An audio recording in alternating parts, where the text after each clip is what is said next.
"Please marry my daughter," my father-in-law implored. I was so taken aback by his words that my mind went blank. "Her, Mary, you mean me and your daughter Emily?" "Emily is my ex-wife's sister. She's probably just graduated from college. When I met Emily, she was still in middle or high school, and I remember fondly how much I adored her. The thought of me marrying Emily is just inconceivable. After all, regardless of who it is, I have no intention of falling in love or marrying again." "I'm sorry, but I can't do that. Besides, I have no plans to marry again. I intend to live alone for the rest of my life," I said, showing my respect. Then my father-in-law made an even more surprising statement. "That's even better. Our interests aligned perfectly." "What? What do you mean?" I asked. "I'm John. 3 years ago, I lost my beloved wife, Laura. She passed away only 2 years after we got married. When my wife started feeling unwell, and we went to the hospital, she was suddenly given only a year to live. Laura endured painful treatments and fought bravely. She held on 18 days longer than her prognosis, but unfortunately, she passed away. At the time, both Laura and I were just 30 years old, and we naturally imagined a happy future with children and a loving family. But all that was lost, and I couldn't harbour any hope for the future without Laura. I couldn't imagine a happy life. That's why I thought, So, of course, I don't want children anymore, nor do I intend to engage in love or marriage. I live a modest life alone, hoping to reunite with Laura in the afterlife and finally live together. I've never been religious, but I find comfort in such thoughts." 3 years later, about a week after Laura's death anniversary, I hadn't seen my in-laws much since Laura's funeral and sorting out her belongings. But they contacted me after a long time. It's been 3 years since she passed. Without thinking deeply, I went to Laura's parents' house as an invitation. Laura's father is the CEO of a large corporation. Laura was the daughter of the CEO, and she worked at her father's company. I joined the company as a recent graduate and met Laura there. I'm not ambitious, so I never thought about promotions or climbing the corporate ladder. I was surprised to learn, after dating, that Laura was the CEO's daughter. Her father liked me and even talked about me being the next CEO. But after Laura passed away, I knew I wasn't the one to take over. So, I resigned from the company. It was a bit awkward meeting them again after all this time. However, what Laura's father said at their house was completely unexpected. "Please marry Emily." I was so surprised that I went blank. "Huh? Marry Emily? Me? Emily is Laura's sister. She must have just graduated from college or something. When Laura was alive, Emily was still in high school. And I remember how fondly I adored her. The thought of marrying Emily is just inconceivable. Regardless of who the other person is, I have no intention of falling in love or marrying again. Yet, the idea of marrying my late wife's sister is bizarre to anyone.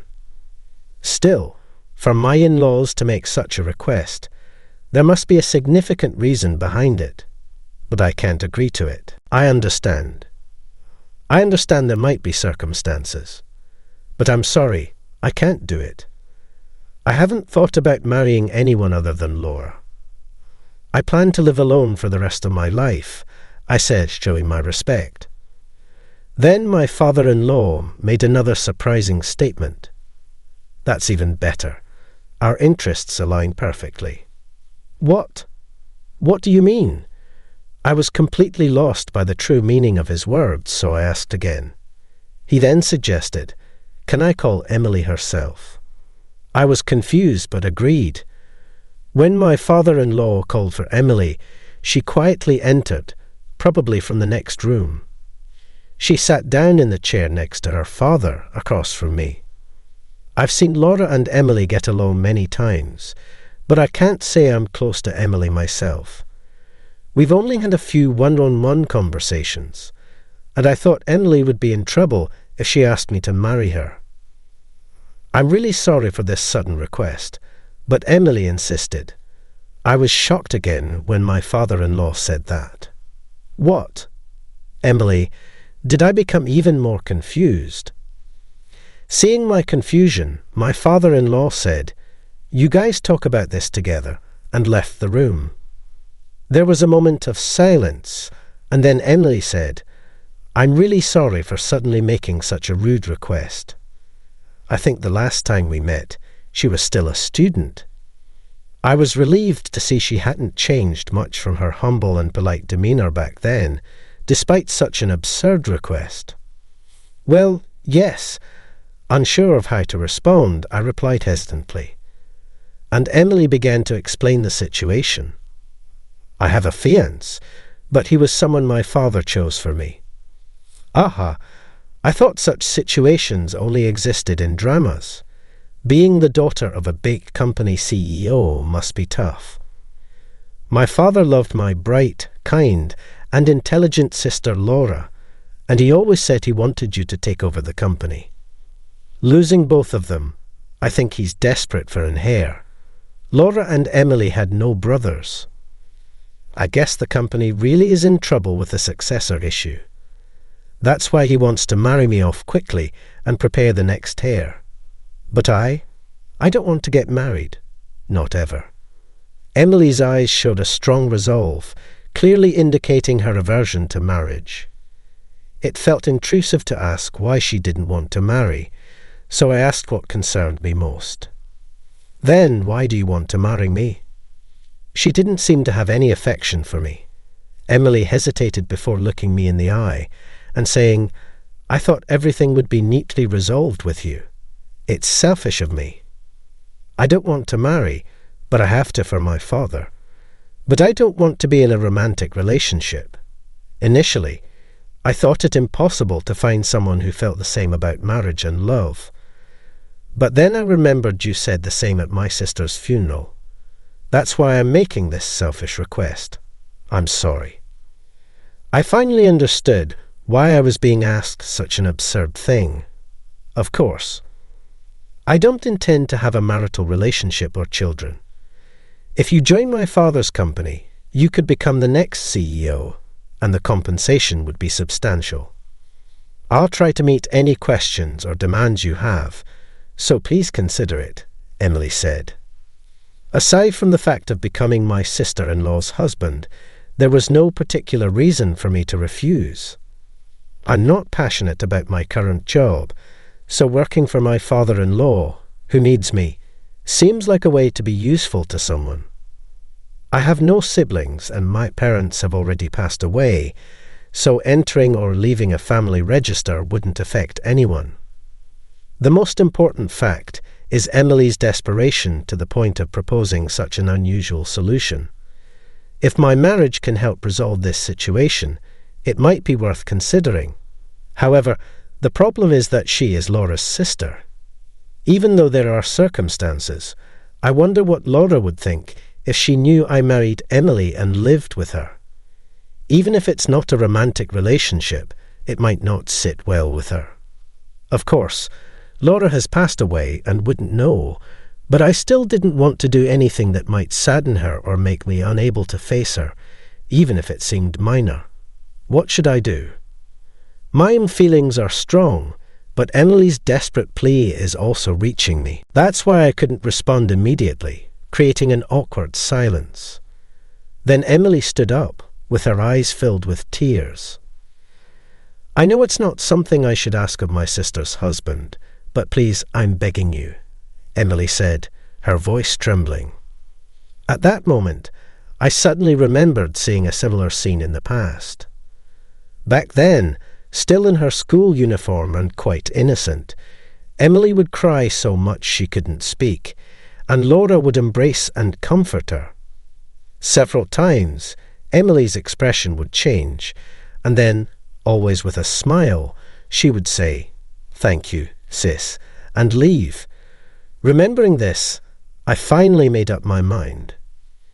If Laura could see us now, I felt like she would say, "I'm fine, so please take care of Emily. I understand.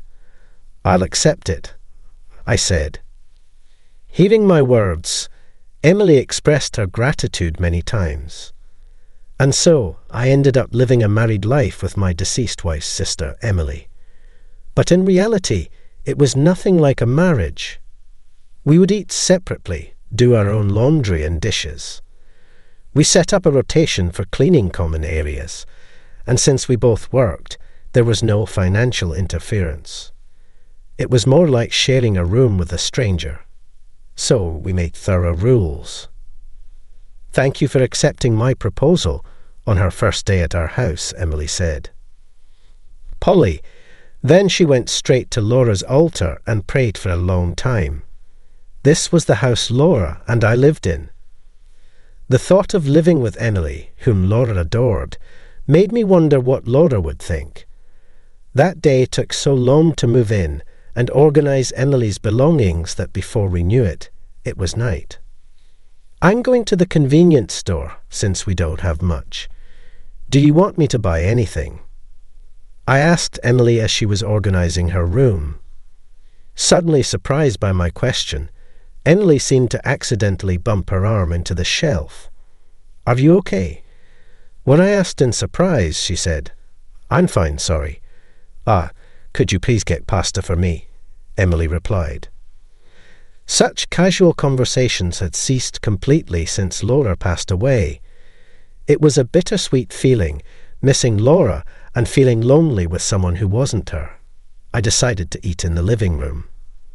After returning from the convenience store, it was awkward as we had hardly ever talked one-on-one. But avoiding each other by eating in separate bedrooms felt too blatant and disrespectful.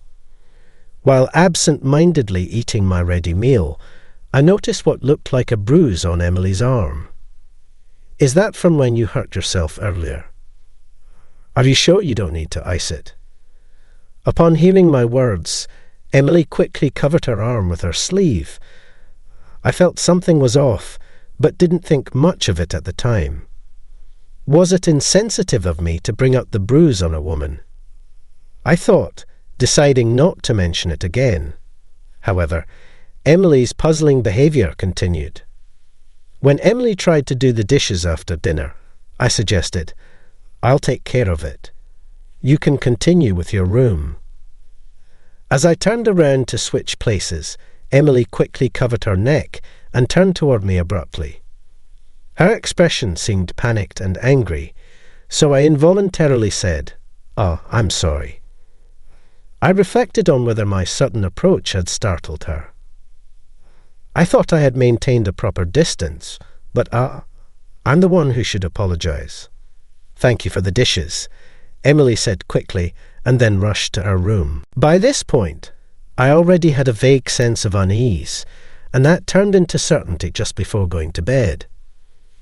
After finishing my bath, my bedroom is right before the bathroom, so I could have gone straight to bed. But I thought it would be rude not to say anything, so I headed to the living room where Emily was. Emily was praying at Laura's altar, and seeing her devotion made me feel a bit warmer. Thinking about the close bond between the sisters, as she finished praying, and I was about to tell her I was going to bed, I noticed a suspicious bruise on the back of her neck. From a distance, it looked like a mark left by something tightly wrapped around it. After observing her behaviour throughout the day, I had a gut feeling that I couldn't just leave it be and asked, "What happened to that bruise?" I knew she might not like it, but I asked anyway. Emily turned around, surprised, and then tried to evade the question. Emily struggled to find her words. Sensing she had a difficult situation to discuss, I patiently waited for her next words, which came sooner than expected. "I can't believe you agreed to marry me, listening to such a huge selfish request. I can keep secrets from you." Then Emily rolled up her sleeve to reveal her arm. I was shocked at what I saw. Her arm was covered in bruises of various shapes and ages. I was abused by the person I was dating, being hit, burnt. It was a daily occurrence, and I became used to it. I knew I had to leave, but I couldn't because I loved him. I grew to hate myself more and more for being so weak, Emily spoke painfully. And then I realized why she was so scared when I went behind her. It reminded her of her traumatic experiences, I thought. But I was dumbfounded when he dumped me so abruptly, saying he'd found someone else he liked. I endured so much pain just because I didn't want to be hated by him, yet to be let go so easily was a shock.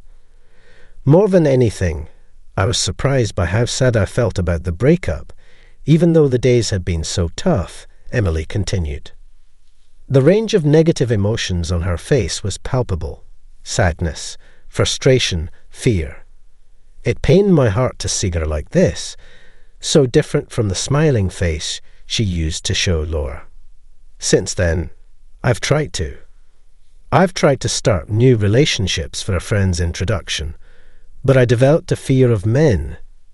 Even a slight touch from a man made me tremble with fear, and just talking to them would set my heart racing. I used to dream of a normal life, getting married, having kids, but now I realize those dreams might never come true.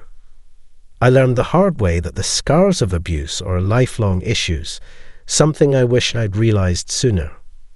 And then, as if oblivious to her condition, my father-in-law-to-be announced our engagement. The thought of marriage was impossible for her, with her fear of men. Indeed, in this situation, it would be unfair to the person she'd marry. Emily, desperate to avoid marriage, thought of me. Since I knew her from before and wouldn't demand a romantic relationship given her condition, plus it would please her father, that's how she came to the idea of marrying me. I'm so sorry for involving you in my selfishness. My sister might even be angry. What am I doing? Emily broke down, all her pent-up emotions collapsing. She cried endlessly, tears flowing one after the other, words unable to capture her pain. It was reminiscent of the times when Laura was there, but now there's no Laura to comfort and reassure her. But I'm still here, just like back then. I may not be able to replace Laura, but I can carry on her legacy. Laura would definitely not be angry. She always said she wanted to be on your side no matter what. I'm sure Laura still wishes for your happiness more than anyone else. It's true that Laura isn't here anymore, but her love for you hasn't disappeared. So, let's calm down and really think about what will make you happy, I said. Emily nodded through her tears as I spoke. Then, after she had calmed down, I made a confession. First of all, I hadn't registered our marriage yet. I showed her paperwork for the marriage, filled out and meant to be registered today. There was no rush, so I decided to bring it back home to make sure this was really what she wanted. Emily was surprised, but I now think it was for the best. The wounds in your heart are immeasurable. Healing them might not be easy, but as long as you still have the true desire to someday marry someone you love and have children, I want to honor that wish. I'll do anything to support you as your brother-in-law, I said. Perhaps her true feeling had been buried under fear, haste, and consideration for her parents, but Emily's true hope was indeed here. Jess, thank you so much, Emily said, tears welling up again. Thus, Emily and I managed to avoid getting married at the last minute and started living new days. Of course, we stopped living together. We explained the situation to her parents. They understood, and Emily began visiting a clinic for mental health care. Although legally my marital relationship with late Laura had ended, the familial ties still existed. So, with her father's wish, I officially took on the role as the heir, being the husband of Laura. My stance of not marrying anyone but Laura hasn't changed, but now I have caring in-laws and a sister-in-law. Even though we're not related by blood, this alone has made me feel that I'm not living a life alone. At first, I thought marrying my late wife's sister was an absurd suggestion, but it's thanks to that proposal that I have this life now. Looking back, I think that it must have meant something. That's how I feel about it now. If Laura were looking down on us, I bet she'd say the same thing. All right, everyone's presentations are done. Nick, the manager, said as he tried to move the discussion forward. Excuse me, I haven't. I recently found out something. Nick interrupted me and began to speak. There's apparently someone in this department who didn't graduate high school and is just a part-timer.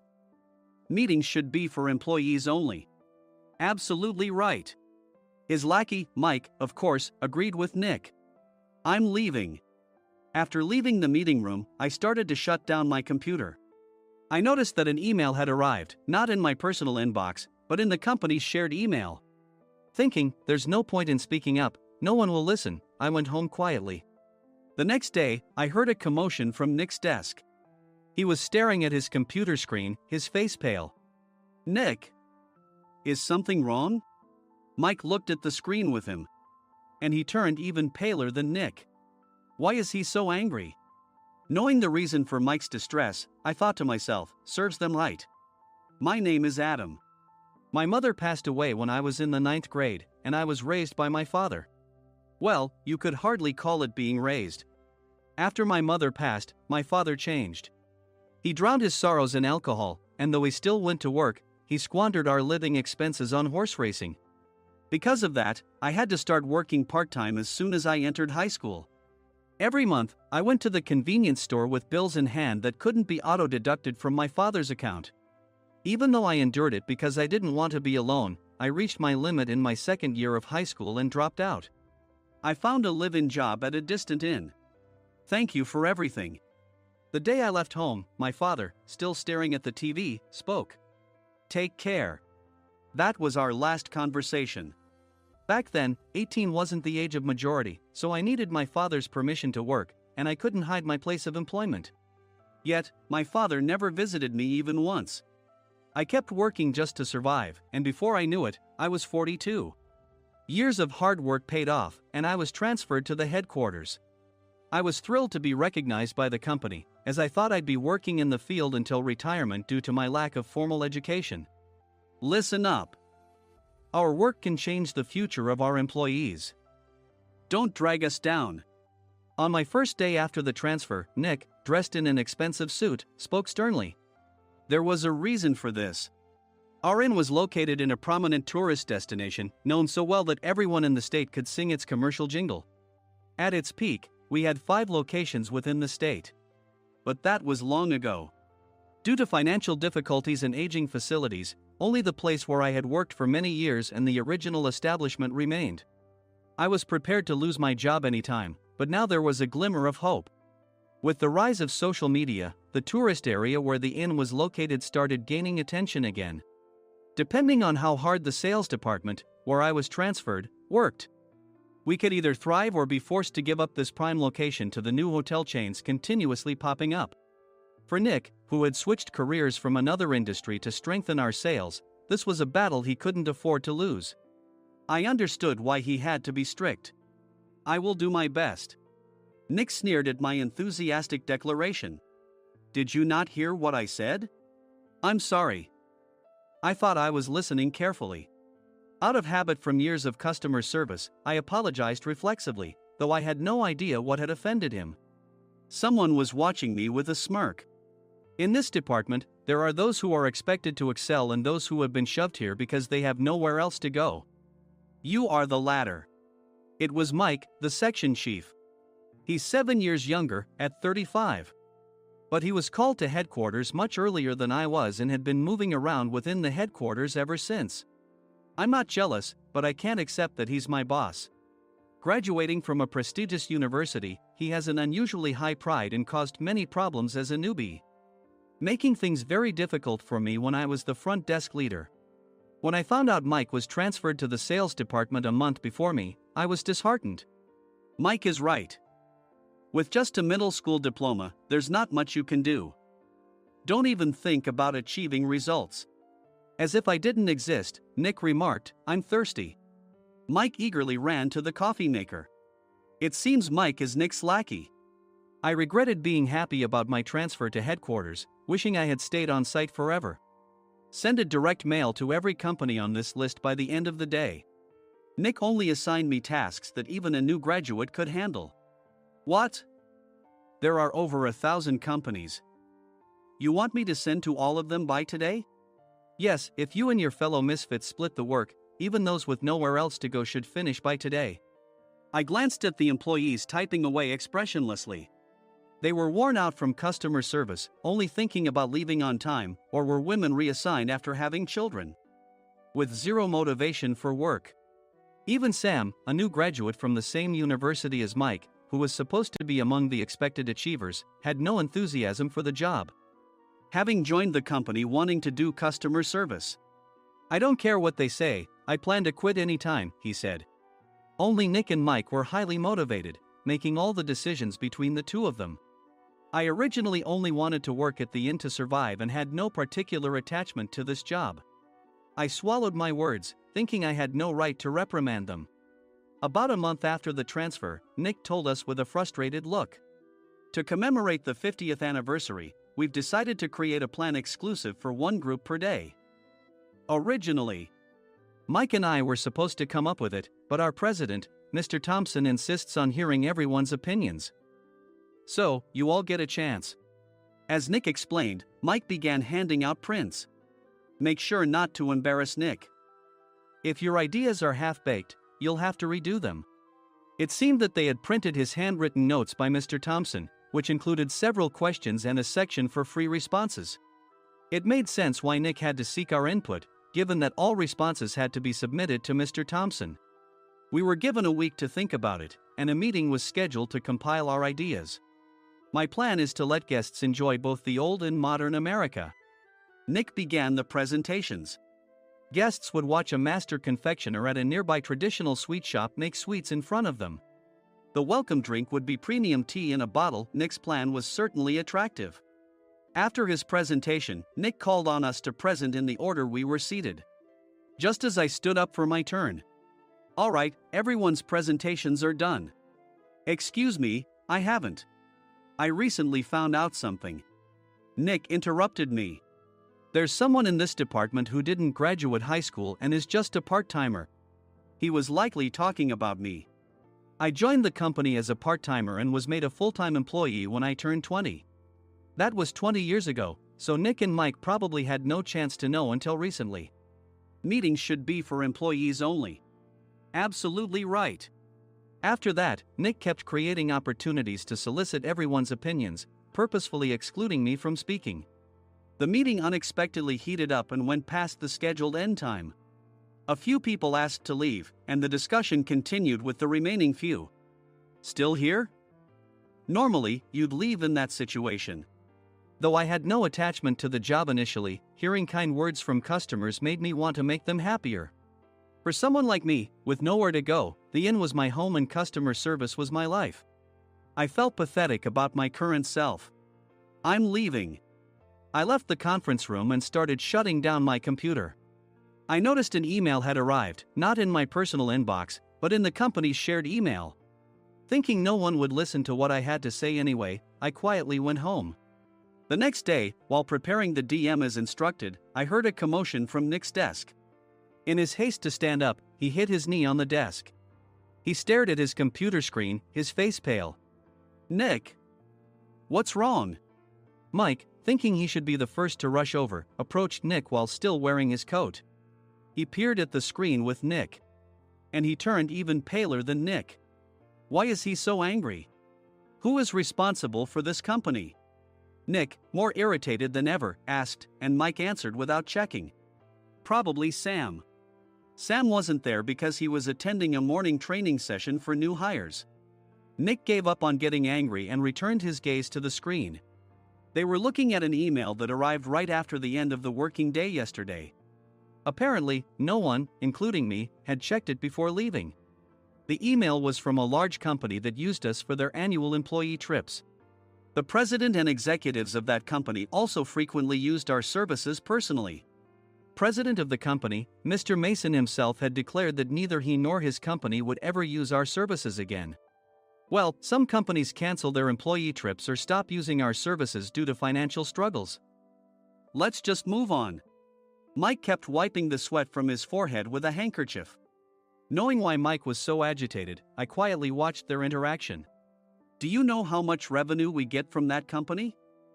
We can find other guests to fill the rooms, but we'll lose the banquet costs, gift shop revenue, rental car fees, and more. Moreover, the gifts were supposed to be prepared by the traditional confectionery shop involved in Nick's proposed plan. If it's known that we incurred such a huge loss at this critical time, Nick's position in the company would be jeopardized. Nick took a deep breath, seemingly trying to calm himself. All right, Mike. Go to New York right now and apologize to Mr. Mason. What? You're coming with me, right? I have urgent work to do. I trust you, which is why I'm entrusting this to you. Please. Mike, believing Nick's sincerity, agreed with a determined look on his face, saying, yes. That's Nick for you. Even if Mike went to apologize, Nick would shift all the blame onto him if the client didn't change their mind. Well, it was Mike's fault to begin with, so it served him right. About 3 hours later, Sam answered a call from somewhere and repeatedly apologized, saying, I'm very sorry. Everyone watched to see what was happening. After ending the call, he informed Nick with a weary tone. When Mike arrived at the client's company, he only made things worse, further infuriating Mr. Mason. He was demanding, get his boss here immediately. It was no wonder Sam was exhausted, dealing with such a call right after returning from training. What is that idiot doing? All right, Adam, you're coming with me. If sacrificing Mike didn't work, then I must be next. Normally, I'd want to refuse at all costs, but I saw an opportunity in this situation. If I can be of assistance, I'd be happy to join you. I obediently followed Nick, and we flew to New York. When we introduced ourselves at the reception, it became clear how serious the situation was, as the receptionist personally escorted us to the president's office. Angry voices leaked through the door, making both Nick and me uneasy. Excuse me. I'm Nick, the supervisor. I understand my subordinate has caused you trouble, and I deeply apologize. Nick, with his experience in the corporate world, knew enough to offer an apology before excuses. However, his customer service skills left much to be desired. I sighed as I saw Mike trembling like a small dog in the corner of the room. What kind of training are you giving your subordinates? Mr. Mason glared at Nick with a red face. The intensity of his gaze made even Nick take a step back. Regrettably, I joined this company only 2 years ago and was unaware of Mike's issues. I should have identified his shortcomings sooner. Indeed. I should have realized sooner. No sensible person would come to apologize and then give a lengthy presentation on the drawbacks of not using their in. Nick froze, his mouth slightly open. Suspecting the worst, I picked up the documents that had fallen to the floor. It seemed Mike hastily prepared these documents on the plane, listing the disadvantages. Disadvantage 1: if you change the venue for the company trip, employees might suspect it's for cost-cutting reasons, leading to a negative impression. Reading it aloud half-jokingly, Nick snatched the papers from my hand and checked the contents with a furious expression. Among the stack of documents was a receipt from a nearby convenience store's copy machine. I felt a pang of dread, hoping he hadn't shown the receipt as well. What do you think he said when I asked what kind of nerve he had to do this? I'm very sorry. Faced with the dire situation, Nick must have thought there was nothing left to do but apologize. In a voice smaller than I'd ever heard from him, he uttered words of apology. He said, I'm a Harvard graduate. I don't believe I said anything wrong. Mike, what have you done? Forgetting his plan to pin the blame on Mike, Nick yelled loudly, even in front of Mr. Mason. I didn't do anything wrong. You're still saying that?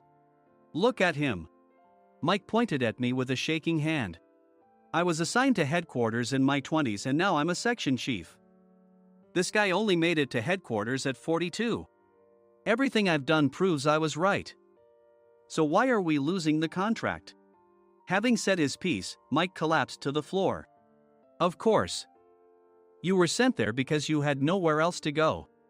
Mike never expected to hear such words from someone he looked down upon. He lunged at me, and Nick hurriedly stepped in to stop him.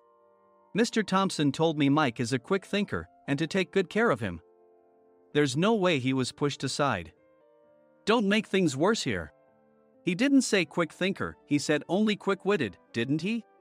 I don't remember that part. I recalled the many troubles Mike caused when he was a newbie. When Mike was on the front line, his pride was so high that he never apologized to customers. Customer service, especially in our job, doesn't work alone. It brings both good and bad situations. If the front staff or housekeepers made mistakes, or the cleaning company didn't properly clean a room, one had to apologize to the customers regardless of personal fault. Mike, in such situations, would never apologize, insisting he wasn't at fault. This often angered customers, and as the front desk leader, I frequently had to apologize on his behalf. He caused complaints and disrupted operations, which is why he was quickly moved to headquarters.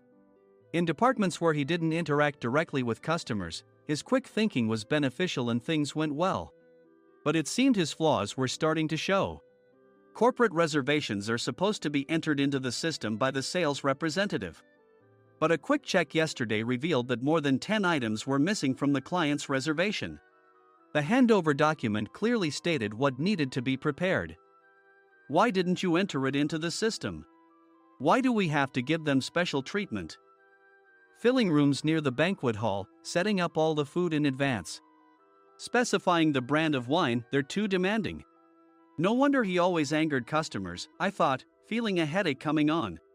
Grouping them in rooms near the banquet hall is for our benefit too. It makes it easier for the staff to set up beds and serve breakfast since everyone's schedule is synchronized. As for the other requests, Mr. Mason suggested them to lighten our load. I didn't know that. Nick finally seemed to realize that Mike was the one who had angered the client. What did you say to them? I just told them we wouldn't give them special treatment anymore. We shouldn't waste effort on things that don't bring in money. I was utterly exasperated at his lack of understanding of customer service. Of course, we shouldn't comply with unreasonable demands. But carrying over successful practices from past stays makes customers feel remembered and enhances their experience. Good memories encourage repeat visits. That's part of our job. I looked down at Mike, who was sitting on the floor. In our job, nothing is a waste. Mr. Thompson likely moved you to the sales department, hoping you'd finally understand this. How do you think he feels now that you've failed to meet his expectations? Mike, tears in his eyes, fled the president's office. I was amazed he still hadn't apologized. You have it tough, Adam. It's okay, we're all employees of the same company. I deeply apologize for this disrespectful incident. Especially after all the care you've shown us. If it weren't for you, Adam, I really would have stopped staying here. When I heard you were moving to the sales department, I was willing to reconsider if you handled it. Seeing us talk so amicably, Nick's face contorted. Do you two know each other? Adam's service is excellent. I always requested him specifically. Normally, we don't accept specific staff requests, but we made an exception for Mr. Mason, adjusting my shifts accordingly. He had personally stayed at our hotel just before my transfer, and during casual conversation, I mentioned, I'm moving to the sales department soon. If I hadn't told him then, things could have been much worse. Please continue to take care of us. I look forward to it. On the return flight, Nick awkwardly offered me a can of beer. It's still working hours. Of course, I had no intention of forgiving him for a single beer. Nick might try to pin everything on Mike and avoid any consequences. While pondering this, a startling fact came to light. Nick, the tea bottles for the plan have arrived. I handed Nick a bottle labeled with our inn's name. They look good. What are you talking about? These are plastic bottles. I had assumed we would use the trendy, high-end bottling tea. But what arrived were ordinary plastic bottles of tea with customized labels. The only unique aspect was the label, which had the inn's name, making it look customized. Upon further investigation, I discovered that a substantial amount of money was set to be paid to the tea company. It was priced like bottling tea. Does this plastic bottle really cost $100 each? The tea inside is specially blended for us. The extra cost is for that. Wouldn't it be better to use another tea company? Or is there a specific reason we must use this one? As Nick continued to make excuses, I showed him a printed email. I informed the tea company's president, Mr. Mitchell, that we discovered irregular payments and he confessed. He said you two were high school classmates and planned to split the extra money. That idiot. Why did he confess? That's not important. You should worry about yourself, this could turn into a police matter. Opening the bottle cap, I suggested. How about calming down with this tea? It supposedly has a relaxing effect. Nick drank the tea frantically. In the following days, decisions were made about their fates. Mike was reassigned to the General Affairs Department, with no chance of transfer or promotion, as per Mr. Thompson's orders. As for Nick, since the payment to the tea company hadn't yet been made, he narrowly avoided legal trouble. Instead, he was encouraged to leave the company, and to avoid further complications, Nick submitted his resignation. Rumor has it that connections between HR departments have made it difficult for him to find new employment. Even though it was good to have those two gone, something unexpected happened in the sales department. Everyone became motivated and united in refining the 50th anniversary plan. In the end, my plan was adopted. We collaborated with the Tourist Information Center to provide personalized guides. The plan, tailored to the number of guests, was truly special for the 50th anniversary. Hey, is Adam's family coming to stay? I immediately booked that special plan for my family. Sam noticed it on the reservation list and quickly picked up on it. Yes, I'm inviting my father. That's great. I might invite my parents too. I lacked the courage to face my father just as Adam. But here, with the confidence Mr. Mason praised, I felt ready. The 50th anniversary plan was a perfect opportunity to reconnect with my father. I hoped to bring back the days when we could laugh together as we once did.